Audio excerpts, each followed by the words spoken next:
Hi നമസ്കാരം. ഇന്ന് പുതിയൊരു ടോപ്പിക്കുമായി വന്നിട്ടുണ്ട്. എന്ന് പറഞ്ഞാൽ പോലീസ് സ്റ്റേഷനിൽ പോയി എങ്ങനെ കംപ്ലൈൻറ്റ് കൊടുക്കാം. എല്ലാവർക്കും പേടിയുള്ളൊരു കാര്യമാണിത്. ആ ടോപ്പിക്കുമായിട്ടാണ് ഇന്ന് വന്നിട്ടുള്ളത്. ആരെങ്കിലും നിങ്ങളെ ബുദ്ധിമുട്ടിക്കുന്നുണ്ടെങ്കിലോ അല്ലെങ്കിൽ അടിക്കുകയോ ചീറ്റ് ചെയ്തു ത്രെട്ടൻ ചെയ്തു ഇങ്ങനെയൊക്കെ വന്നാൽ, അങ്ങനെ എന്തോ ആവട്ടെ, ഇങ്ങനെയൊക്കെ വന്നാൽ നിങ്ങൾ എന്ത് ചെയ്യും? നിങ്ങൾ പോലീസ് സ്റ്റേഷനിൽ പോയി കേസ് കൊടുത്തിട്ടുണ്ടോ? പോലീസ് കംപ്ലൈൻറ്റ് കൊടുക്കാൻ അറിയാത്തത് കൊണ്ടാണ് പലരും ഇപ്പോഴും സൈലൻ്റായിട്ട് പോകുന്നത്. കാരണം അവരുടെയൊക്കെ വിചാരം എന്ന് പറഞ്ഞാൽ പോലീസ് സ്റ്റേഷനിൽ പോയാൽ അത് വലിയ പ്രോബ്ലമായി മാറും. അങ്ങനെയൊന്നും അല്ല. ഇന്ന് ഞാൻ പറയുന്നത്, നിങ്ങൾ എങ്ങനെയാണ് എന്തെങ്കിലും പ്രോബ്ലം ഉണ്ടായാൽ, നിങ്ങളുടെ അവകാശങ്ങൾ മറ്റൊരാൾ ഇല്ലാതാക്കിയാൽ എങ്ങനെയാണ് പോലീസ് സ്റ്റേഷനിൽ പോയി കംപ്ലൈൻറ്റ് കൊടുക്കേണ്ടത് എന്നാണ്. ആദ്യമായിട്ട് പോലീസ് കംപ്ലൈൻറ്റ് എന്താണ് എന്ന് പറയാം. പോലീസ് കംപ്ലൈൻറ്റ് എന്നാൽ നിങ്ങളുടെ പ്രോബ്ലം പോലീസിനെ ഒഫീഷ്യലായി അറിയിക്കുന്നതാണ് പോലീസ് കംപ്ലൈൻറ്റ് എന്ന് പറയുന്നത്.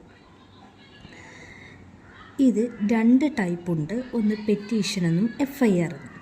ഇപ്പോൾ ചെറിയ കുഞ്ഞു കേസുകൾ എന്ന് പറഞ്ഞാൽ വലിയ സീരിയസ് അല്ലാത്ത കേസൊക്കെ ഉണ്ടല്ലോ, അതൊക്കെ പെറ്റീഷൻ വഴി നമ്മൾ കൊടുക്കുകയാണെങ്കിലും 2 കൂട്ടരെയും വിളിച്ച് പോലീസുകാർ തന്നെ ഒത്തുതീർപ്പാക്കി വിടും.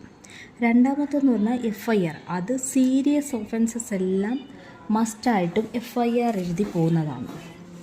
ഇനി എവിടെയാണ് കംപ്ലൈൻറ്റ് കൊടുക്കേണ്ടതെന്ന് വെച്ചാൽ, നിങ്ങളുടെ അടുത്ത പോലീസ് സ്റ്റേഷനിലായിരിക്കണം കംപ്ലൈൻറ്റ് കൊടുക്കേണ്ടത്. അല്ലെങ്കിൽ ഓൺലൈൻ വഴിയും കൊടുക്കാം, സ്റ്റേറ്റ് പോലീസ് വെബ്സൈറ്റ് വഴി. ഇനി വുമൺ ആണെങ്കിൽ വുമൺ സെല്ലിലും കൊടുക്കാം. എന്നും പറഞ്ഞിട്ട് പോലീസ് സ്റ്റേഷനിൽ കൊടുക്കാതിരിക്കാമെന്നല്ല, വുമൺ സെല്ലിലും അവർക്ക് കൊടുക്കാം, പോലീസ് സ്റ്റേഷനിലും കൊടുക്കാം. അത് സ്ത്രീകളായം കൊണ്ടുള്ളൊരു പരിഗണനയാണിത്. അടുത്തത് കംപ്ലൈൻറ്റ് എങ്ങനെ എഴുതണമെന്ന് പറയുന്നത്, ഞാൻ ഈ പറയുന്ന കാര്യങ്ങളെല്ലാം മസ്റ്റായിട്ട് നിങ്ങൾ ഇൻക്ലൂഡ് ചെയ്തിരിക്കണം. ഒന്ന്, നെയിം ആൻഡ് അഡ്രസ്സ് നിങ്ങളുടെ ആയിരിക്കണം. അടുത്തത് ഇൻസിഡൻറ്റ് നടന്ന ഡേറ്റ് ആൻഡ് ടൈം, പ്ലേസ്, പിന്നെ എന്താണ് സംഭവിച്ചതെന്ന് ക്രിസ്റ്റൽ ക്ലിയർ ആയിട്ട് തന്നെ അതിനകത്ത് എഴുതിയിട്ടുണ്ടായിരിക്കണം. നെക്സ്റ്റ് എന്ന് പറയുന്നത് ഒപ്പോണൻറ്റ് ഡീറ്റെയിൽസ്, അതായത് ആരാണോ നിങ്ങളെ ഉപദ്രവിച്ചത് അവരുടെ പേര് ഡീറ്റെയിൽസും എഴുതണം, അറിയാമെങ്കിൽ മാത്രം. പിന്നെ നിങ്ങളുടെ സിഗ്നേച്ചർ ഡേറ്റും മസ്റ്റായിട്ട് അവിടെ ഉണ്ടായിരിക്കണം. പിന്നെ ലീഗൽ ലാംഗ്വേജിലൊന്നും എഴുതണമെന്നൊന്നും നിർബന്ധമൊന്നുമില്ല, കാരണം എല്ലാവർക്കും അങ്ങനെ എഴുതാൻ പറ്റുമോ അറിയത്തില്ല. ഇനിയിപ്പോൾ FIR എങ്ങനെ രജിസ്റ്റർ ചെയ്യുന്നതെന്ന് പറഞ്ഞാൽ, സീരിയസ് ഒഫൻസ് ആണെങ്കിൽ അപ്പോൾ തന്നെ FIR രജിസ്ട്രേഷൻ ചെയ്യുന്നതാണ്.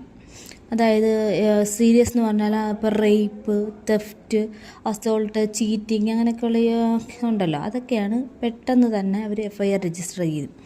ഇനി നിങ്ങൾക്ക് ഒരു വിചാരം കാണും, ഇനി അവരങ്ങനെ FIR എടുക്കുമോ എന്തോന്ന്. അങ്ങനെ FIR എടുക്കാതിരുന്നാലും നിങ്ങൾക്ക് റൈറ്റ് ഉണ്ട് അത് ഇൻസിസ്റ്റ് ചെയ്യാൻ വേണ്ടിയിട്ട്.